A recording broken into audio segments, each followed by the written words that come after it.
48 heures. C'est le temps que va durer la conférence consultative des jeunes de l'Afrique de l'Ouest sur les contributions déterminées sur le climat. La réunion a débuté ce jeudi à Ouagadougou en présence de jeunes venus de plusieurs pays africains. Les réflexions vont notamment insister sur les politiques étatiques nationales et la responsabilité individuelle de la jeunesse en matière de lutte contre le réchauffement climatique. Plus de précisions, Abdourazak Traoré. Ils se considèrent comme des soldats de la protection de la planète. Ces jeunes venus de 8 pays de l'Afrique de l'Ouest se sont donné rendez-vous dans la capitale burkinabé, sous la houlette de la Coordination nationale des jeunes pour l'environnement et le climat. Ils vont plancher pendant 2 jours sur ce qu'on appelle les contributions déterminées nationales. Les CDN sont des plans climatiques nationaux qui insistent sur les actions et les politiques en matière de lutte contre le réchauffement de la planète. Il a été demandé à chaque pays de pouvoir identifier ses capacités de contribution, en tout cas pour diminuer son empreinte carbone. Et de ce fait, les pays ont soumis leur première contribution nationale déterminée en 2015. Et selon en tout cas les textes en vigueur, il était question de réviser ça chaque année, chaque 5 ans.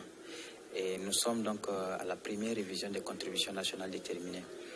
Vu l'importance en tout cas des changements climatiques, sur l'impact important en tout cas des changements climatiques sur nos vies, et vu en fait les effets futurs attendus, il était important en tout cas pour la jeunesse de se mobiliser pour déjà contribuer à atténuer les effets du changement climatique, mais aussi à pouvoir contribuer à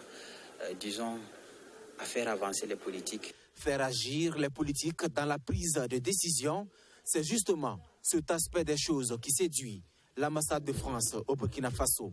Et le changement climatique, ça fait partie des causes pour lesquelles les jeunes doivent se mobiliser. Et les jeunes, ou la jeunesse en général, c'est l'espoir. Si nous perdons espoir, si les jeunes perdent espoir, que ce soit sur tous les sujets que je viens d'évoquer, alors on est fini. Je veux dire, s'il n'y a plus d'espoir, on s'arrête de vivre en quelque sorte. Donc il faut vraiment qu'il soit une force de proposition et même qui nous bouscule, qui nous oblige à agir, parce que c'est pour eux qu'on agit. Le diplomate insiste également sur la responsabilité individuelle de chaque jeune dans sa société. Luc Alad le sait, son pays, la France, est sur la liste des plus gros pollueurs au monde. Alors, il anticipe en dénonçant l'ineffectivité de l'accord de Paris sur le climat. 5 ans après, c'est pratiquement le statu quo pour ce traité international devant sauver la planète des affres de la pollution.